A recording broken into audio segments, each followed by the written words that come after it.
Today, we're diving into a really fascinating paradox from history, the story of how Indian nationalism was born. It's all about how an empire, through its own actions, basically ended up creating the very force that would one day bring it down. So, that's the big question, isn't it? It's a massive irony. How did the British Raj, a system designed for total control, end up planting the seeds of a powerful, unified national movement against itself? Let's break that down. Okay, first things first, let's get on the same page. When we say nationalism, what are we really talking about? It's this powerful feeling, right? This sense of shared loyalty to a country, the idea that no matter your background, you're all part of one single nation. And honestly, before the British, this specific idea wasn't really a thing across India. So where did this feeling come from? Well, the first absolutely crucial ingredient was having a unifying problem. Before people in India could see themselves as one, they first needed to realize they were all facing the very same enemy. A huge shift happened right after the Great Revolt of 1857. You see, before that, the exploitation was pretty direct, really harsh, and it was all done by the East India Company. But after 1857, the British government stepped in and took direct control. And the exploitation, it became quieter, more subtle, more systematic. And now it wasn't just a company, it was an entire nation exploiting another. That changed absolutely everything. And the results of this? Just devastating. Britain basically turned India into a factory for its own cheap raw materials and a guaranteed market for its own products. This led to this massive drain of wealth out of the country, the complete decay of local industries, and just widespread growing poverty. This wasn't some abstract idea. It was a painful economic reality that people all over the subcontinent could feel. But it wasn't just about the money. Not at all. It was deeply personal. The whole British system was built on this foundation of racial superiority. Indians were consistently treated like second-class citizens, facing the humiliation and insults day in and day out. This shared experience of discrimination, wow, that became another incredibly powerful unifying force. And this wasn't just, some casual prejudice. No, it was actually written into official policy, especially under the Viceroy Lord Lytton. His policies were literally designed to keep Indians down. The Vernacular Press Act, that silenced any criticism in local newspapers. The Arms Act, that took away weapons from Indians. And get this, they even lowered the age limit for the big civil service exam, making it almost impossible for Indians to get into positions of power. Each one of these acts was just more fuel on the fire. So, you've got this widespread discontent, the simmering anger. But, anger by itself doesn't build a nation. You need ideas. You need a new way of thinking. And here's the most ironic part. It was the British themselves who accidentally provided the sparks. I mean, this is the law of unintended consequences in action, right here. The British introduced Western education because, they needed a bunch of English-speaking clerks to run their administration.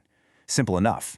But by learning English, Indians got a front-row seat to all these Western ideas: liberty, democracy, freedom, equality. And pretty soon they started to ask, hey, wait a minute, why does the nation preaching these values back home deny them to us here in India? Now, at the exact same time, the British were building railways, roads, and telegraph lines all over the place. They were doing it to move their troops and resources faster, to tighten their grip. But these tools of control had this massive side effect. They started connecting people from different parts of India like never, ever before. Suddenly, someone from Bengal could actually travel to and talk with someone from Madras or Bombay. And that new connection led to this huge aha moment. As people from all these different regions started talking, they discovered they were all facing the exact same problems, the same economic pain, the same racial discrimination. They realized their enemy wasn't some local issue. It was one single national problem, the British Raj. And other things were happening too, all helping to build this new sense of a shared identity. You had scholars who were rediscovering India's incredible ancient past. You had socio-religious reform movements trying to revive a national spirit. The local press, even with all the restrictions, was exposing British injustice. And of course, the heroes of 1857 revolt were being remembered as national icons. Okay, so you've got a common enemy, and you've got this growing feeling of a shared identity. The final piece of the puzzle was organization. You had to give this new national feeling a voice. And this is how that voice finally took shape. Now, this didn't just happen overnight. The memory of 1857 was a huge inspiration for a whole new generation. By 1883, you start to see these early attempts at creating a national forum, like the All Indian National Conference. And then, it all leads to this one moment in 1885, with the creation of the first real all-India political organization. And that organization was the Indian National Congress. And in just one final twist of irony, its founder was a retired British civil servant, a guy named A.O. Hume. Its very first session was held in Bombay, with W.C. Banerjee as its president. This was it. This was the moment that all that scattered anger and resentment was finally channeled into a structured national platform. And their goals were crystal clear right from the start. First, promote unity among Indians. Second, build up that feeling of being one nation. Third, organize public opinion. And fourth, formally present Indian demands to the British government. This was a smart political response to everything we've been talking about. So, let's bring this all home. The birth of Indian nationalism wasn't because of one single thing. It was this perfect storm of different factors, and every single one of them had its roots in the reality of British rule. When you really break it all down, the biggest driver, by far, was having a common enemy created by British exploitation. Right after that came the introduction of these new, liberating ideas. Then you have the awakening of a shared identity, and finally, that last crucial step, organizing to actually do something with that newfound unity.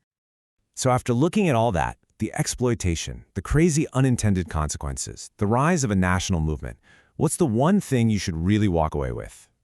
It all boils down to this. The very system that was designed to divide and rule India accidentally created the perfect conditions for its unity.